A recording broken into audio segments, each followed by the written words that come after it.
కాకినాడ జిల్లా వేట్లపాలెం బాణసంచ ప్రమాదంలో మృతుల సంఖ్య 22కు చేరింది.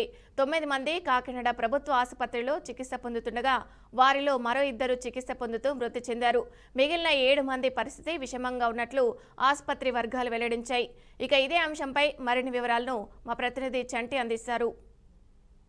కాకినాడ సామలపట్ల మండలం బేట్లపాలెం గ్రామంలో జరిగిన భారీ బాణసంచ ప్రమాదంలో భాగంగా రోజు రోజుకు మృతుల సంఖ్య పెరుగుతూనే ఉందని చెప్పవచ్చు. సుమారు 22 మందికి పైగా గత 2 రోజుల క్రితం భారీ విస్ఫోటనలో భాగంగా చనిపోవడం జరిగింది. అయితే సుమారు 9 మంది బాధితులు అయితే మాత్రం ఇక్కడ కాకినాడ జీజెచ్ అత్యవసర సూపర్ స్పెషాలిటీ విభాగంలో అయితే మాత్రం అత్యవసర చికిత్స పొందుతున్నారు. అలాంటి తరుణంలో రోజు రోజుకి వారి ఆరోగ్యం క్షీణిస్తుందని అయితే మాత్రం ఇక్కడ ఆసుపత్రి వర్గాలు అయితే చెప్తూ ఉన్నాయి. అయితే సుమారు 10 మంది ప్రత్యేక బృందంతో వారిని ఎప్పటికప్పుడు అత్యవసర చికిత్స అందిస్తున్నా కానీ సుమారు 70 నుంచి 90 మందికి 70 నుంచి 90 పైగా వారి ఆరోగ్య భాగాలు అయితే మాత్రం బాగా కాలిపోయాయని అయితే మాత్రం ఆసుపత్రి వర్గాలు చెబుతా ఉన్నాయి. అయితే ఇప్పటికే 9 మందిలో 2 చనిపోగా మరో 7 మాత్రం అత్యవసర పరిస్థితుల్లో భాగంగా పరిస్థితి విషమంగా ఉన్నట్లు తెలుస్తా ఉంది. అయితే వీరికి ఎప్పటికప్పుడు గంటకు వారి పరిస్థితిని అయితే సమీక్షిస్తూ వారి ఆరోగ్య పరిస్థితులను అయితే ఎప్పటికప్పుడు చర్యలు తీసుకుంటున్నారని ఆసుపత్రి వర్గాలు అయితే చెబుతా ఉన్నాయి. ఇలాంటి తరుణంలో సూపరింటెండెంట్ కూడా వారిపై ప్రత్యేక శ్రద్ధ చూపిస్తున్నారు. అయితే గత 2 రోజుల క్రితం జరిగిన భారీ సంఘటన విషయంలో అయితే చూసుకుంటేనే సీఎం చంద్రబాబు నాయుడుతో పాటుగా ఉప ముఖ్యమంత్రి రాష్ట్ర పవన్ కళ్యాణ్ కూడా బాధితులను పరామర్శించారు. అలాగే 4 అధికారులను కూడా సస్పెండ్ చేశారు. అయితే క్షేత్రస్థాయిలో అధికారులను నిర్లక్ష్యం వహిస్తే ఉపేక్షించేది లేదనేది మాత్రం స్పష్టంగా చెప్పారు. అయితే నిన్నటి రోజున అయితే మాత్రం రాష్ట్ర హోంమంత్రితో పాటుగా మా ఇన్ఛార్జ్ మంత్రి నారాయణ బీజేపీ రాష్ట్ర అధ్యక్షుడు మాధవ్తో పాటుగా మరి జనసేన నాయకులు కూడా కలిసి బాధితులకు అయితే చెక్కులు పంపిణీ చేశారు.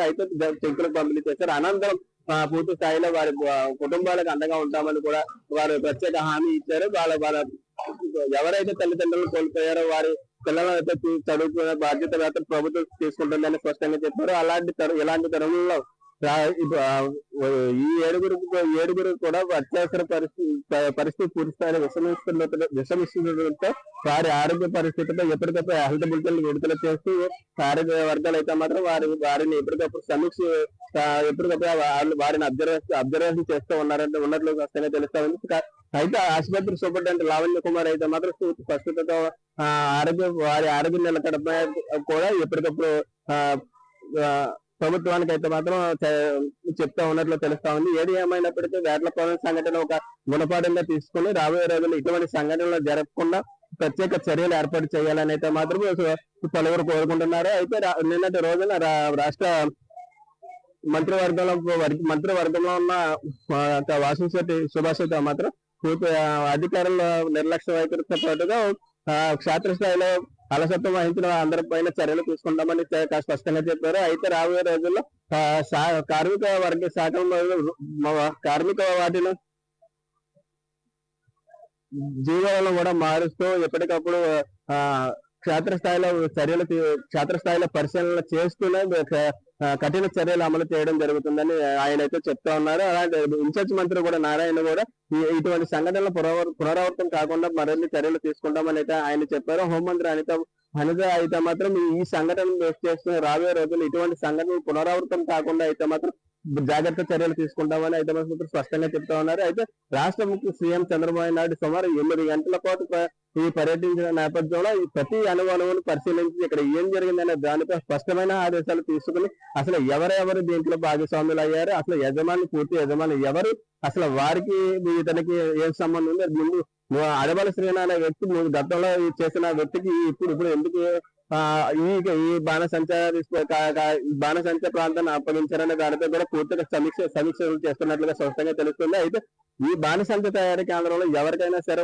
వెనక నుంచి ఎవరైనా నడిపిస్తున్నారా, లేకపోతే ఇటువంటి పెద్ద విస్ఫోటనం జరిగినప్పుడు ఎటువంటి జాగ్రత్తలు తీసుకోకుండా ఫైర్ సేఫ్టీ అధికారులు ఎందుకు చర్యలు తీసుకోలేదు, అసలు కార్మిక వర్గ శాఖలో 8 మంది పని చేయాల్సిన చోట 30 మంది 60 మంది వరకు చేయాల్సిన అవసరం ఏమొచ్చింది. అలాగే మరిన్ని వివరాలను సేకరించి సీఎం చంద్రబాబు నాయుడు అలాగే రాష్ట్ర ఉప ముఖ్యమంత్రి వర్యులు గారు కూడా రాబోయే రోజులు ఇటువంటి సంఘటనలు జరగకుండా ప్రత్యేక అంటే సీసీ కెమెరాలు పూర్తి నిఘాలు ఏర్పాటు చేసుకుని అక్కడ జరిగే ప్రతి దానిని సమీక్షలు చేసుకుని ముందుకు వెళ్ళడం జరుగుతుందని అయితే అది చెప్పారు. అయితే సంఘటన జరిగిన 26 గంటల్లో అధికార యంత్రాంగం పూర్తి స్థాయిలో నిమగ్నమై మృతదేహాలను కూడా వారికి బాధిత కుటుంబాలకు అప్పచెప్పడంలో సుమారు 26 గంటలు శ్రమించి అధికారులు అయితే మాత్రం పనిచేస్తున్నారని చెప్పొచ్చు.